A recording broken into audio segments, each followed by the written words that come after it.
यह हादसा नहीं था, फैसला था। पायलट ने खबरदार किया था, लेकिन किसी ने नहीं सुना। आखिर 8 मिनट और ब्लैक बॉक्स का राज मिल गया नाजरीन। यह काम दिन था, सूरज निकला, लोग अपने कामों में मशरूफ, मगर आसमान पर एक ऐसी परवाज उठी जो चंद लम्हों में तारीख बनने वाली थी। किसी को खबर नहीं थी कि 242 जिंदगियां एक खतरनाक सफर पर रवाना हो चुकी हैं। एक ऐसा सफर जिसका अंजाम सिर्फ ब्लैक बॉक्स ही बयान कर सकेगा। एयर इंडिया का एक मुसाफिर बर्दाश्त तैयारा 242 मुसाफिरों को लेकर रवाना हुआ। मुसाफिरों के चेहरों पर वही आम सी मशरूफियत, कुछ नींद में, कुछ मोबाइल की स्क्रीन पर, कुछ शायद आने वाली मंजिल की खुशी में, और कुछ बस थके थके। लेकिन यहाँ पर एक चेहरा ऐसा भी था जो बेचैन था। वो कोई मुसाफिर नहीं था, वो उस परवाज का कप्तान था। जहाज के उड़ने से पहले उसने कंट्रोल रूम में सिर्फ एक जुमला कहा था, मैं ये परवाज नहीं उड़ा सकता, इसमें कुछ ठीक नहीं लग रहा। इस तैयारे को उड़ाने वाले पायलट कप्तान सभवाल और उनके साथी पायलट थे।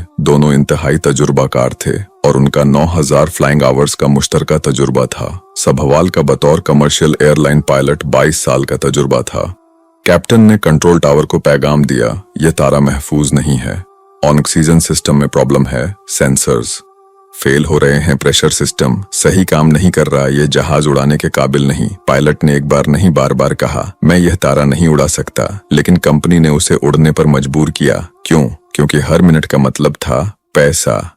लिहाजा कंपनी ने ना सुना, ना टीम ने रोका, क्योंकि वक्त पर उड़ान भरना चांद से ज्यादा कीमती समझा गया। और फिर तैयार आसमान की तरफ बुलंद हुआ। हर चीज मामूल के मुताबिक थी, लेकिन सिर्फ बाहर से जहाज के अंदर कुछ बदल रहा था। कॉकपिट में सिग्नल्स अचानक वार्निंग देने लगे। बल्कि इंडिया के एविगेशन रेगुलेटर का कहना है कि जैसे ही तैयारा फिजा में बुलंद हुआ, अचानक कॉकपिट से एक मेड ए कॉल आई, यानी हमारी मदद करें। लेकिन यह कॉल आखिरी साबित हुई। इसके बाद रेडर पर सिर्फ खामोशी छा गई, एक खाली सन्नाटा जिसने कई सवालात को जन्म दिया। तैयारे में उस वक्त 242 अफराद सवार थे जब उसने जुमेरात की दोपहर अहमदाबाद इंटरनेशनल एयरपोर्ट के रनवे की जानिब बढ़ना शुरू किया। एयर इंडिया के मुताबिक तारे ने मकामी वक्त के मुताबिक 1:39 पर उड़ान भरी। और फिर अचानक एक मुसाफिर जिसकी सीट नंबर 33A थी, उसने मोबाइल से वीडियो बनाना शुरू की। वीडियो के शुरू में सिर्फ एक जुमला था, अगर यह वीडियो बच गई तो शायद कोई सच बच जाए। बल्कि एक भारतीय शहरी आकाश ने अहमदाबाद से लंदन जाने वाली परवाज के हादसे के बाद एक्स पर पोस्ट की, जिसमें उसने बताया कि अहमदाबाद से लंदन के लिए रवाना होने से 2 घंटे कबल वो इसी तैयारे में सवार था। मैं दिल्ली से इसी तैयारे में अहमदाबाद पहुंचा था। इस दौरान में तैयारे में मामूल से हटकर कुछ चीजें नोट की गई। मैंने वीडियो भी बनाई ताकि एयर इंडिया से इसकी शिकायत करूं। वीडियो में आकाश ने बताया कि हमारा जहाज रनवे पर चलने वाला है, लेकिन इस जहाज में ऐसी काम नहीं कर रहा। हमेशा की तरह टीवी स्क्रीनें भी काम नहीं कर रही, यहाँ तक कि लाइट भी नहीं चल रही। आकाश ने एयर इंडिया को मुखातिब करते हुए कहा, क्या यह वो सहूलत है जो आप हमें दे रहे हैं? आकाश की जानिब से जहाज के अंदर की वीडियो भी पोस्ट की गई और यह वीडियोस देखते ही देखते वायरल हो गई और हजारों की तवज्जो का मरकज बन गई। एक और पोस्ट में आकाश ने कहा, वह अब आज एयर इंडिया से दिल्ली वापस नहीं जा रहे, लिहाजा यह सब बातें जियो डिजिटल की जानिब से फ्लाइट रेडार और एयर इंडिया की वेबसाइट से तस्दीक की गई, जिससे पता चला कि आकाश का दावा दुरुस्त मालूम होता है कि वह जिस तैयारे से दिल्ली से अहमदाबाद आए थे वो हादसे का शिकार होने वाला ही तैयारा था। एयर इंडिया का बोइंग 7878 दिल्ली के मकामी वक्त के मुताबिक सुबह 9:40 पर दिल्ली से रवाना हुआ और 11:17 पर अहमदाबाद पहुंचा। इसके बाद तैयारे ने मकामी वक्त के मुताबिक 1:17 पर परवाज की, जिसे लंदन के वक्त के मुताबिक 6:25 पर लैंड करना था। ताम बदकिस्मती से तैयारा चंद सेकंड के बाद ही गिरकर तबाह हो गया। इंडिया के वज़ीर दाखिला अमित शाह ने एक हैरानक इंकशाफ किया। तैयारे के टैंक मुकम्मल तौर पर भरे हुए थे, जिनमें 100 टन ईंधन मौजूद था। इतनी बड़ी मिकदार जो आबादी वाले इलाके में गिरने के बाद एक खौफनाक आतिशजिदगी का बायस बनी। आग के शोले आसमान को छू रहे थे और पूरे मोहल्ले को लपेट में लेने के लिए यह ईंधन काफी था। जिस तैयारे ने मौत का यह रक्स किया वो मामूली नहीं था। उसकी लंबाई तकरीबन 57 मीटर और चौड़ाई 17 मीटर थी। तैयारे में मजबूती तौर पर 256 सीटें थीं, यानी एक ऐसा हवाई दल जो देखने में आसमान का बादशाह लगता है लेकिन जमीन पर गिरकर लम्हों में तबाही की इलामत बन गया। लेकिन नाजरीन, असल किस्सा अभी बाकी है। हादसे के फौरन बाद एक गैर मतवक्का खबर आई कि अमेरिका के सदर डोनाल्ड ट्रंप की हिदायत पर एक खुफिया अमेरिकी टीम भारत पहुंची।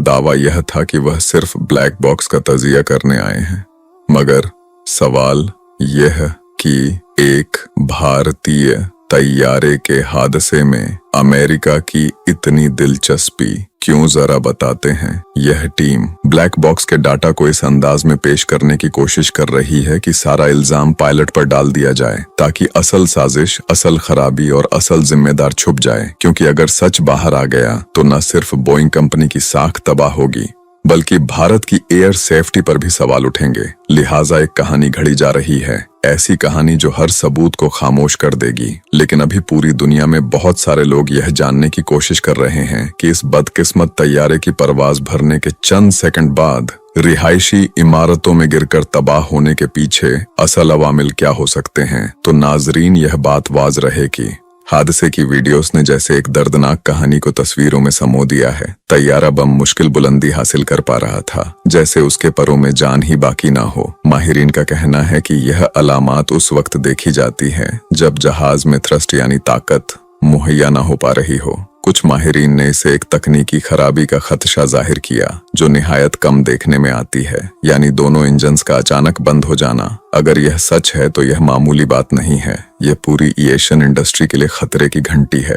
सवाल ये भी उठ रहा है कि क्या इस नाजुक लम्हे पर जहाज का इमरजेंसी बैकअप सिस्टम रम एयर टरबाइन फॉल किया गया, क्योंकि ये वो आला होता है जब इंजन के फेल होने पर आखिरी उम्मीद के तौर पर काम करता है। अगर यह भी फॉल ना हुआ तो फिर मामला सिर्फ तकनीकी खराबी का नहीं बल्कि बेहतियाती या बदइंतजामी का भी हो सकता है।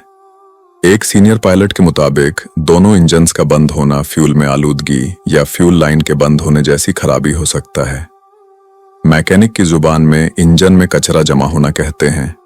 ऐसे में फ्यूल मैटरिंग सिस्टम बंद हो जाता है और इंजन को ईंधन ही नहीं पहुंचता। नतीजा एक आसमानी दव जो सैकड़ों जानों का महाफिज होता है, बेजान परिंदे की तरह जमीन पर आ गिरता है। नाजरीन, हादसे का शिकार तैयारा बोइंग 7878 ड्रीम लाइंस था। यह पहला मौका है कि इस मॉडल का तैयारा किसी जानलेवा हादसे का शिकार हुआ है। एयर इंडिया का वो बदकिस्मत तैयारा जो 242 जानों को आसमान की तरफ ले उड़ा। इसमें अमले के 12 अरकान शामिल थे। इन्हीं मुसाफिरों में गुजरात के साबिक वज़ीर आला रूपानी भी सवार थे।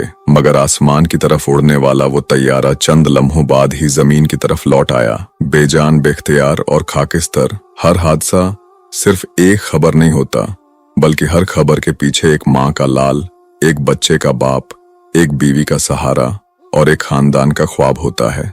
इस जहाज के मलबे तले सिर्फ लोहा और प्लास्टिक नहीं जला बल्कि जल गई वो उम्मीदें जो लंदन की सरजमी पर किसी नए आगाज का ख्वाब देख रही थी। दोस्तों, ये हादसा हमें याद दिलाता है कि जदीद टेक्नोलॉजी भी इंसान की कमजोरियों का मुतबादिल नहीं बन सकती। कहीं न कहीं एक मामूली सी कोताही, एक लम्हा गफलत का इंदगियां निगल सकती है। हमारा फर्ज है कि हम सबक सीखें, चाहे वो इंजीनियरिंग हो, पायलटिंग हो या एयर ट्रैफिक।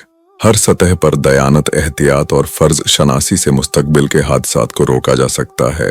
बहरहाल, हम इस अफसोसनाक साने में जान से जाने वालों के लिए दिल से हमदर्दी और ताज़ियत पेश करते हैं और दुआ करते हैं कि इनके लवाहिकन को अल्लाह सब्र और सुकून क्लब अता फरमाए। नाजरीन, अगर आप चाहते हैं ये आवाज मजीद लोगों तक पहुंचे तो वीडियो को शेयर और लाइक कीजिए और चैनल को भी सब्सक्राइब कर लीजिए, क्योंकि अगली वीडियो में हम आपको दिखाएंगे ब्लैक बॉक्स की तफसीलात और वो वाहिद जिंदा बच जाने वाला, चौंका देने वाला इंटरव्यू। और हाँ नाजरीन, नीचे कमेंट सेक्शन में अपनी राय का इजहार भी कीजिएगा। मुझे इजाजत दीजिए। अपना और अपने प्यारों का ढेर सारा ख्याल रखिएगा। अल्लाह हाफिज।